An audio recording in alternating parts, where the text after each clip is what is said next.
few clashes and arrests on the streets of Cleveland made national news, we found the moments that tell the full story. Sir, thank you so much for keeping us safe.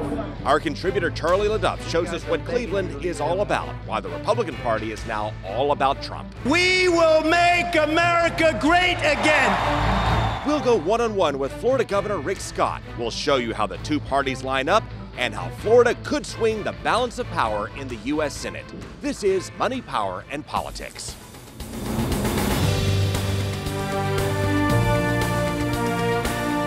Well, thank you for joining us, and we're joining you once again from the Fox Election Center, and we are now on the road moving from Cleveland to Philadelphia. And starting Monday night, we'll bring you Money, Power, and Politics at 11:30 with live coverage from the Democratic National Convention in Philadelphia. But this weekend is all about Donald Trump after his acceptance speech on Thursday night. He said that was a moment many in his party never expected. And based on what we've seen in some famous last words, he's certainly right.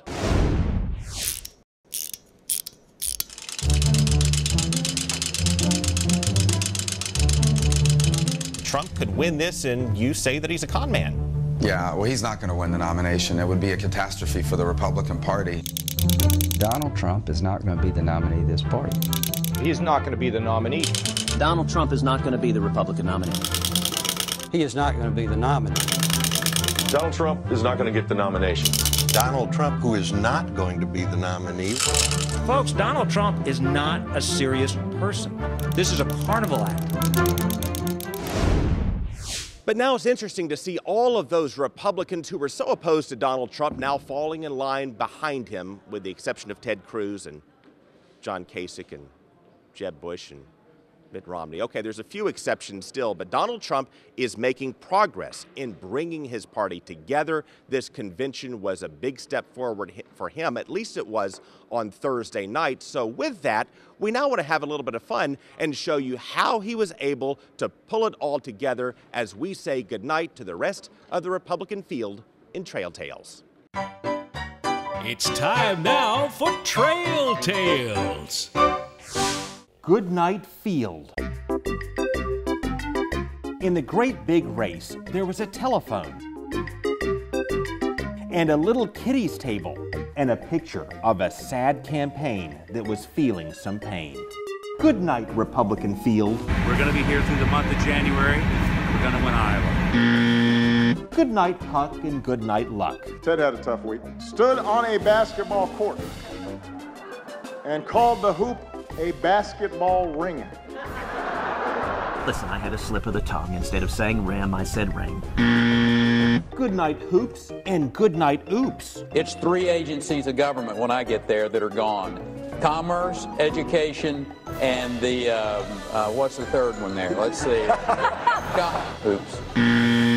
Good night, Comb, and good night, Brush. What is that hair? Good night, Walker, and good night, Talker. Or we could be the biggest fools of all time. Good night, Nobodies, and good night, Mush. What do you list as Marco Rubio's top accomplishment that made you decide to endorse him? There isn't a whole lot of accomplishments, Joe. That's sad. And good night to the big guy whispering hush. Sit down and shut up. Good night, Fall. And good night, Paul. Which had previously brought a challenge in federal court. Good night, Ballad. I'm so happy I can see them all. And good night, Salad. The fruit salad of their life is what I will look at. Good night, Zingers. My party is going bat crazy. And good night, Stingers. This notion that Barack Obama doesn't know what he's doing is just not true. There it is. He knows exactly there it is, what he's the memorized 25-second speech. Well, that's there the it is, reason everybody. Why this... Good night, Laugh. And good night, Gaff. Many women who left their kitchens to go out and go door to door. And first off, I want to say your comment earlier about the women came out of the kitchen to support you. I'll come to support you, but I won't be coming out of the kitchen. I got you. Good night, Jeb. And good night, Air. And good night noises everywhere. Fix that mess as fast as I can.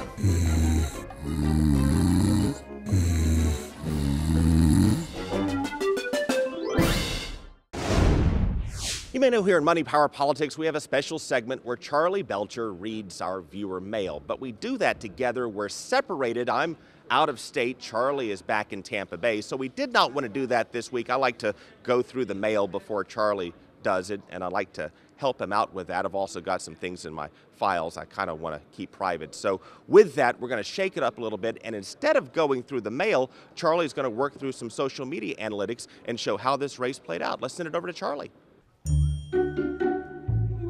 Oh, Craig's in Cleveland, of course. Oh, well, he's probably too busy to check his mail. Might as well help him out. Wait, is Craig playing with action figures on his desk? Wait a second. Why am I the Joker? There, that's much better, because everybody knows I'm Batman. If he's playing with action figures, what else does he have on his desk? Well, Craig's not here. I usually check his mail. Let's check his desk drawer, shall we? What's he got in? Oh, well, of course he has this. I'm surprised they're not salt and pepper shakers. See? Fair and balanced. See? Both sides. What else? Oh, look at this. Ah. Captain Craig Patrick, defending us all from the spin of politics. Oh, look at this. Chewbacca Mom? How about Darth Dad?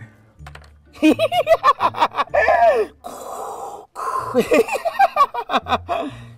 that'll go viral? I doubt it. What else does he get? Oh, poor Craig. He forgot his Boo Bear. How's he getting to sleep at night in Cleveland? I know, I kind of feel bad for him. Oh, let's check his mail, shall we? All right, here we go.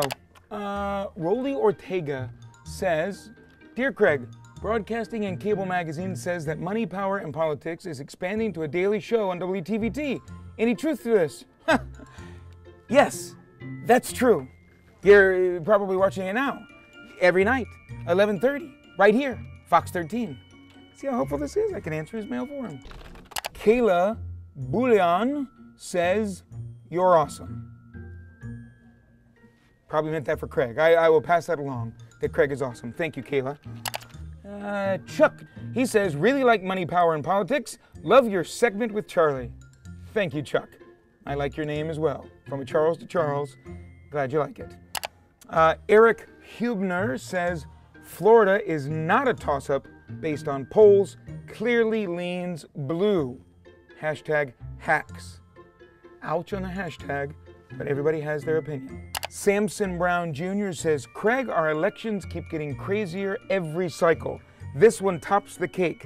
What's next? Samson, be careful what you ask for. Patrick Lewis says, I know this is random. I am trying to start an organic pizzeria. Patrick, you're right. That is random. I'm not sure Craig Patrick can help you, but let us know when you open. Keep those comments coming, everybody. You can find us on YouTube if you just search MPP, which stands for Money, Power, Politics. Twitter, we're at Fox13 Politics. Facebook, you can find us at Fox13's Craig Patrick. And of course, you can always email Craig at craig.patrick@foxtv.com. And if Craig doesn't get around to answering you, I will certainly try to do it every once in a while right here. There you go, Craig. You keep doing a great job in Cleveland. Don't worry about anything back here. I got you covered. I'll even start checking your voicemail if you want to. And I'm really hoping this goes viral.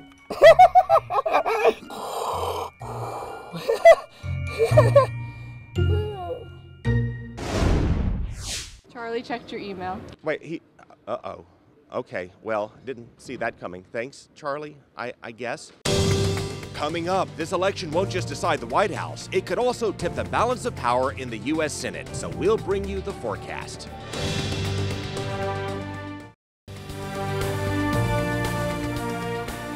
You have two nominees here who we know for sure are very unpopular. And so I think neither one of them can count on a kind of Barack Obama 2008 landslide. In other words, Senate Majority Leader Mitch McConnell does not expect Republicans or Democrats to ride in on the next president's coattails. We'll have some dogfights, and some familiar faces may be in trouble.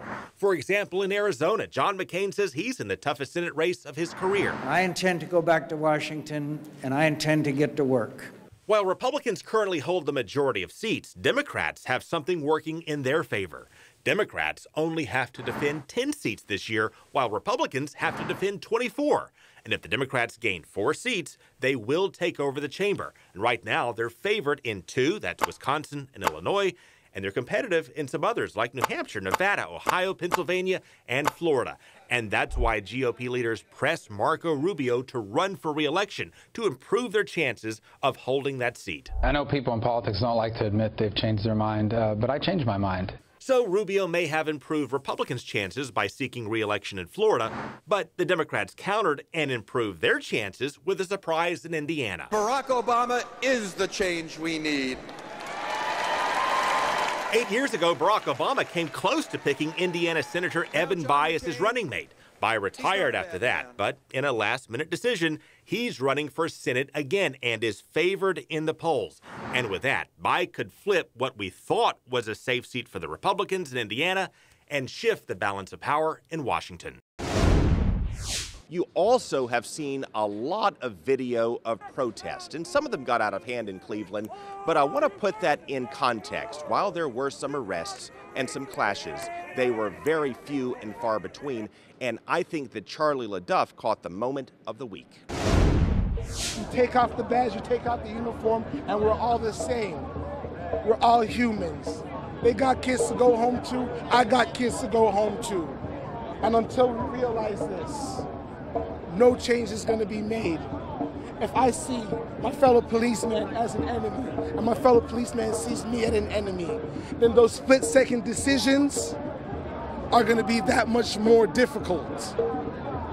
But once we see each other as humans, as ones that are fighting to make this country with love, once we have love for each other, love for people that are working, sir, thank you so much for keeping us safe. And I think that is just a perfect moment to go out on Charlie. What was your takeaway spending a week on the streets? It's funny, Trump's campaign is a protest. In fact, the things he's talking about, many of the protesters agree with. Free trade, jobs. It was peaceful, though, and the reason it was peaceful was the police. Overwhelming presence, but with a soft hand. 24 arrests. So, thank God, nothing major happened. Then, inside the arena, we had a reality show all its own. How it was do you better than the think, one outside. It was. How do you think it'll play? How can it shake up the race, move the poll numbers? Will it? No, it's not. I don't think it's going to. Like, lying Ted's a liar. Donald Trump's not popular with the party, and he's going to need every working-class white person to take the White House. Simple math. Can he get the numbers? Can he get the turnout? Thank you, Charlie. And thanks to Charles Carter, who also works so hard behind the scenes to help us line up interviews with Florida delegates and with Governor Rick Scott after his big speech. We need a president who is politically incorrect and will tell it like it is. First time I've ever given a convention speech. And it was well received. But Ted Cruz's speech afterwards was not well received. What went through your head and heart after Ted Cruz snubbed Donald Trump? There's only 2 people that are going to be on the ballot, Donald Trump and Hillary Clinton. If you're not helping Donald Trump, you're helping Hillary Clinton. We all need to come together. This is for the future of our country, future for our kids. Donald Trump is our nominee. He needs to win if we want American dream to survive. And you've become an expert at winning Florida after 2 elections. How does Donald Trump do it? Does he run up the score in the panhandle as you did last time around? Does he concentrate on Tampa Bay? There's only so much time and money to go around. How does he do it? He talks about what's important to Floridians. What I talked about was jobs. It's the same issue still. Even though we've added 1,118,000 jobs, it's still an important issue. He talks about destroying ISIS. Look at what happened with the Pulse attack. We lost a journalist, Stephen Sotloff, back in 2014. We lost a young lady from Miami in Bangladesh. ISIS is here. Terrorism is hurting our country. It's clearly hurting our state. So we need to talk about those 2 issues. Thanks, Governor Greg. Scott, thank you for your time. Coming up, we'll compare the 2 parties, show you how they've changed and what makes people Republicans or Democrats.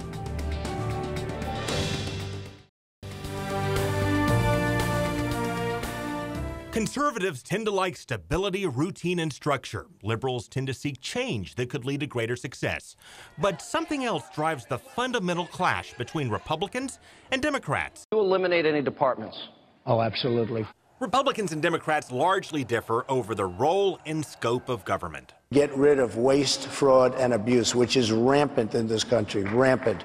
Republicans tend to favor smaller government because they say big government is inefficient, often wasteful of our money, and can get in the way of individual success. That was the driving theme of the Reagan Revolution. The 9 most terrifying words in the English language are, "I'm from the government and I'm here to help." Democrats tend to embrace a broader and larger role of government on the belief that it helps individuals achieve. Our next president has to bring our country together so we can all share in the promise of America. Former President Bill Clinton framed it as a driving theme at their last convention.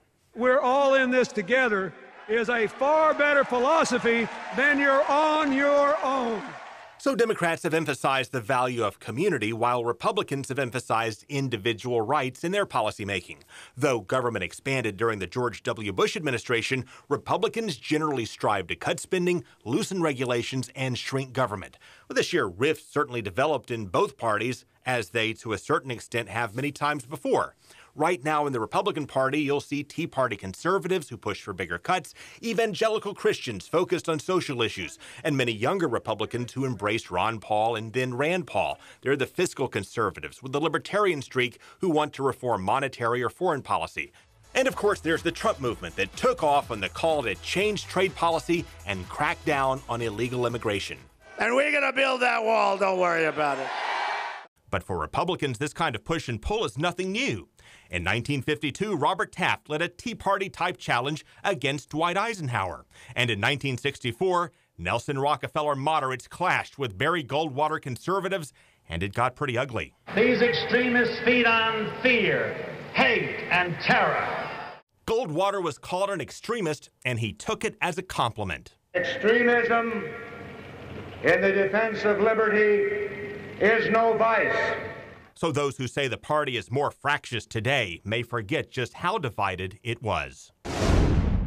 And as we head to Philadelphia, you can also catch up on prior shows that you may have missed and extended interviews and humor segments. Please check out our YouTube channel, search for Craig Patrick's Money, Power, and Politics, and subscribe at the top of the page. Coming up, we'll show you how the Florida delegates rocked it in Cleveland.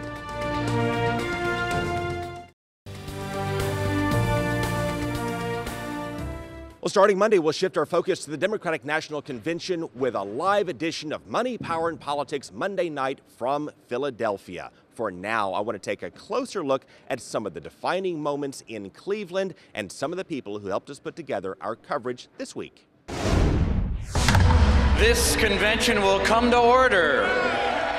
I have never been more thrilled. I am just, this is probably a highlight of my life. We're going to tear up.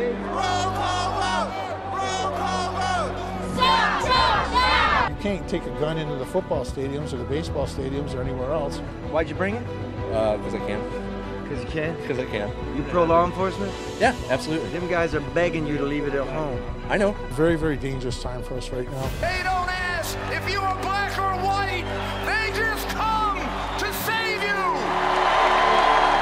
Cleveland, you rock. Congratulations, Dad. We love you. Well, I expect him to begin to lay out the vision that he has for America and how he recognizes that we're completely on the wrong path. We've been led on that path by both Democrats and Republicans, and he wants to talk about fiscal responsibility. Let's take our fight to our opponents with better ideas. Let's get on the offensive and let's stay there. Let's compete in every part of America and turn out of the polls like every last vote matters, because it will. Him nominating Mike Pence is probably the single most important thing he's ever done. Why? Well, you've got the entire world, hating Donald Trump, and he picks someone that has enormous respect from the Christian side, from the right. When Donald Trump becomes president of the United States of America, the change will be huge. If anybody's not behind this party after today, they just need to sit down and shut up. Stand and speak and vote your conscience. What went through your head and heart after Ted Cruz snubbed Donald Trump? There's only two people who are going to be on the ballot, Donald Trump and Hillary Clinton. If you're not helping Donald Trump, you're helping Hillary Clinton. To all Americans tonight, in all of our cities and in all of our towns, I make this promise. We will make America strong again. We will make America proud again. We will make America safe again. And we will make America great again. God bless you and good night. I love you.